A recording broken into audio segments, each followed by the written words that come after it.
નમસ્કાર, આપ જોઈ રહ્યા છો Spark Today News. Shri Agarwal સમાજ ટ્રસ્ટની સ્થાપના 12 ફેબ્રુઆરી 1986ના રોજ એટલે કે 39 વર્ષ પહેલા કરવામાં આવી હતી। ટ્રસ્ટનો રજિસ્ટ્રેશન નંબર E3697 છે।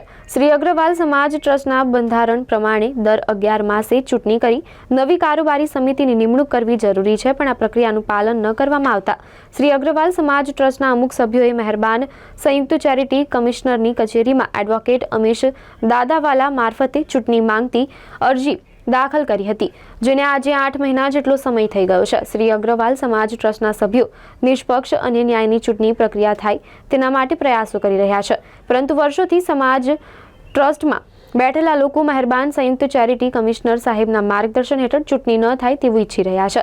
અગ્રવાલ સમાજ ટ્રસ્ટનું બેંક ખાતું સ્ટેટ બેંક ઓફ ઇન્ડિયા દ્વારા આંશિક ફ્રીઝ કરવામાં આવ્યું છે।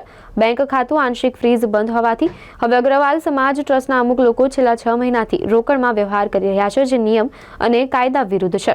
આ સાથે જ સમાજના સહયોગથી થતી ક્રિકેટ ટુર્નામેન્ટને કોર્પોરેટ ટુર્નામેન્ટ કરી દેવાય છે, જેમાં ટીમની સ્પોન્સરશિપ ફી 20,000થી વધારી 1 લાખ કરી દેવાય છે। ઉપરાંત ખેલાડીઓ પાસેથી પણ ફરજિયાત 500 રૂપિયા લેવામાં આવ્યા છે, છતાં શ્રી અગ્રવાલ સમાજ ટ્રસ્ટનું ભંડોળ વધવાના બદલે ઘટ્યું છે, જે સમાજ માટે ચિંતાજનક બાબત છે। બહુ મહત્વનો સવાલ છે।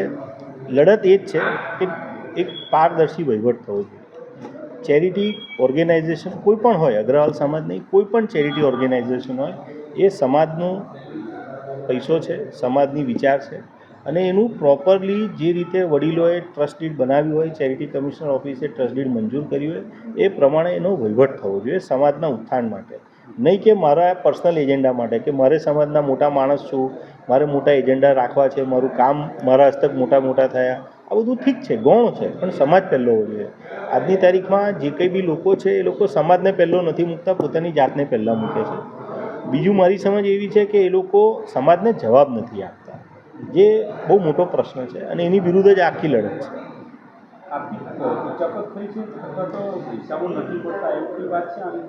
ઊંચાપાતમાં તો એવું છે કે અમારી પાસે ઓફિસનો એક્સેસ નથી, અમારી પાસે એટલે કે આ જે ટીમને હું રિપ્રેઝેન્ટ કરી રહ્યો છું કોર્ટમાં, એ લોકોની પાસે ઓફિસનો એક્સેસ નથી, કોઈ ચોપડા અમારી પાસે છે નહીં। એ લોકો જે કાગળ આપે છે એની ઉપર જે કંઈ બી અમને દેખાય છે કે યોગ્ય વહીવટ નથી થયો, એ લોકો રજૂઆત કરી રહ્યા છે કે આ બરાબર નથી થઈ રહ્યું। એક વખત ઓફિસનો એક્સેસ મળે, ચોપડા મળે, પ્રોપર ઠરાવ એજન્ડા થયા છે કે નહીં એ જાણકારી મળે, પછી જ એ વિશે કોઈ સ્પષ્ટતા કરી શકાશે। હા કરવી, ખાલી એક્સેપ્ટો કરવા, જેનો કોઈ મતલબ નથી, પણ જે થઈ રહ્યું છે એ બરાબર નથી થઈ રહ્યું। આમની આગળ જે લોકો બેલેન્સ મૂકીને ગયા હતા બેંકમાં, જે એફડીઓ હતી, આજે બધી ઓગળી ગઈ છે, એ એફડીઓ છે નહીં, એટલે હદ બહારના ખર્ચા થઈ રહ્યા છે, એ નક્કી છે। જરૂર એકાઉન્ટ ફ્રીઝ કરવા પાછળનો હેતુ એ જ છે કે સમાજનો જે પૈસો વપરાઈ ગયો, ડ્રેન થઈ ગયો, એ ના થવો જોઈએ। તે છતાં એ લોકો રોકડમાં વહીવટ કરી રહ્યા છે એવું જાણવા મળ્યું છે।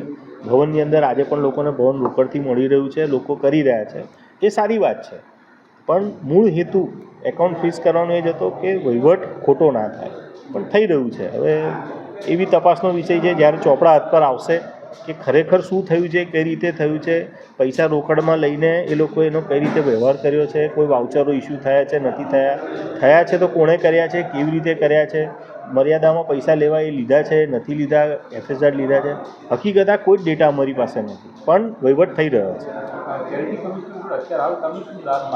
અમે ચેરિટી કમિશનર સાહેબની ઓફિસમાં કોર્ટમાં એવી દાદ માંગી છે કે અમને તમારી દેખરેખમાં ઇલેક્શન કરી આપો, તમારો એક અધિકારી અહીંયા અમને મૂકી આપો, જેથી કરીને ગયા વખતે જ્યારે ઇલેક્શન થયું હતું 2024ની શરૂઆતમાં, ત્યારે જે ધમાલ થયેલી, મારામારી થઈ હતી, ખુરશીઓ ઉછળી હતી, પોલીસ સ્ટેશન સુધી આખો વિષય જતો રહ્યો હતો અને સામસામે અરજીઓ થઈ હતી, એ આ વખતે ના થાય, વ્યવસ્થિત રીતે પ્રતિનિધિત્વ થાય, મારા લોકો બી હારે, એમના લોકો બી હારે, આ બી જીતે, એ બી જીતે, મને ખબર નથી, પણ હું બંધ બારણે બેઠકમાં થયેલી નક્કી કરેલી કમિટી દ્વારા કામ થાય એવું મારા ક્લાયન્ટ્સ નથી ઈચ્છતા। મારા ક્લાયન્ટ્સ એવું ઈચ્છે છે કે સમાજને પ્રતિનિધિત્વ કરવાવાળા લોકો પોતાનું મેનિફેસ્ટો આપે, પોતાનું સંકલ્પપત્ર આપે, એ લોકો સમાજ માટે આવતા 1 વર્ષમાં શું કરશે એ કહે, અને એ મુજબ કામ કરે, અને એ મુજબ સમાજને માટે સેવા થાય। આજે જે પ્રેસ કોન્ફરન્સ કરવામાં આવી છે એનો વિષય એવો છે કે ઘણા સમયથી અમે લોકો જે હિસાબ કિતાબ માંગવામાં આવી રહ્યો છે આપવામાં નથી આવતો, અને જે સભ્યો બનાવવાની જે વાત છે એ સભ્ય પણ નથી બનાવવામાં આવતા. બીજી વસ્તુ, જે લોકો જે આ ટ્રસ્ટ ચલાવી રહ્યા છે ઘણા સમયથી અને ઘણા વર્ષોથી એ લોકો હિસાબ નથી આપતા અને અમારું એક ચેરિટી કમિશનમાં મારું એક કેસ ચાલુ છે.